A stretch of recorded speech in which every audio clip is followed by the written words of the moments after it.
Kadang-kadang saya pernah nampak lah kucing tu hanya pergi dekat warung, orang tu tengah makan.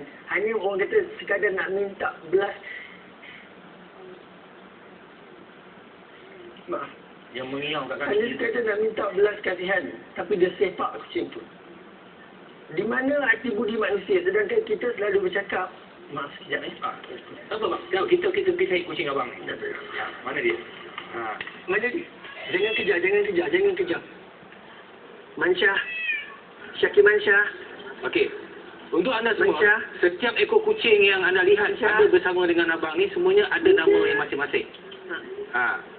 Dia, kucing-kucing ini sebenarnya diambil di mana tempat yang diambil dan namanya akan dinamakan dengan nama tempat tu.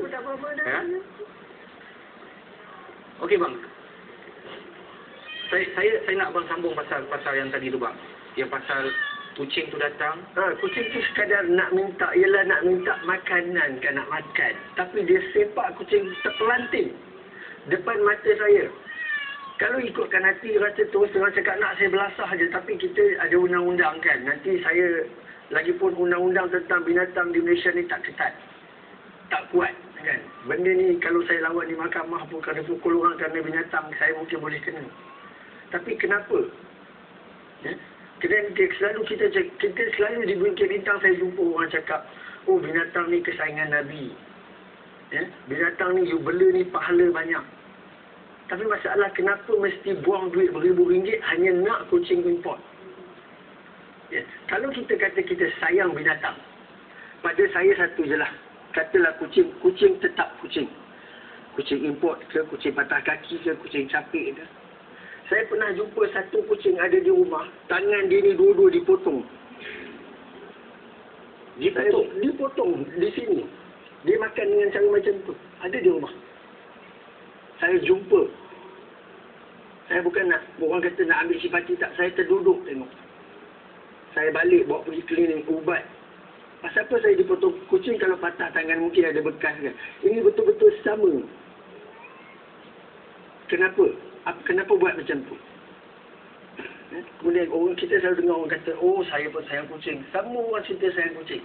Tapi soalan saya satu saja, kucing macam mana? Kucing macam mana yang kita sayang? Saya jumpa kucing ni, dia main di tepi longkang dengan berkudis, berkurak. Saya jaga elok-elok. Satu orang datang ke Bukit Bintang bawa duit cash RM3,000 nak beli. Saya kata, kenapa nak beli kucing saya? Sedangkan kucing terbiar banyak. Jawapan dia dekat saya, kucing tu kotor. Tak cantik.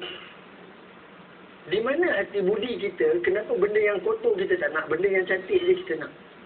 Apa nasib dia orang? Berapa orang belanja bang sebulan untuk kucing-kucing ni? Sebulan abang perlukan memang confirm RM3,000 untuk makanan.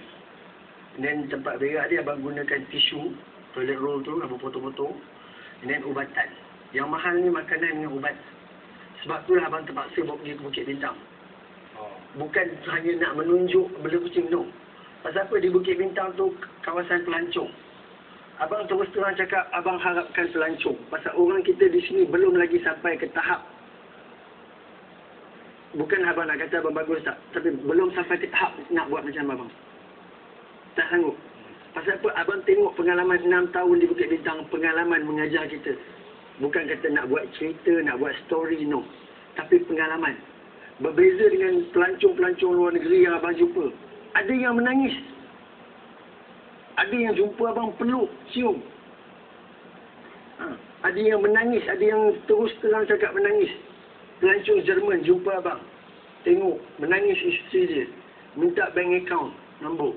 Setiap bulan hantar kat abang RM2,000, RM3,000, RM2,000. Kenapa dia hantar sedangkan dia tak kenal abang? Kenapa dia hantar? Maksudnya, lihat saudara-saudara sekalian. Macam mana orang luar, dia menyayangi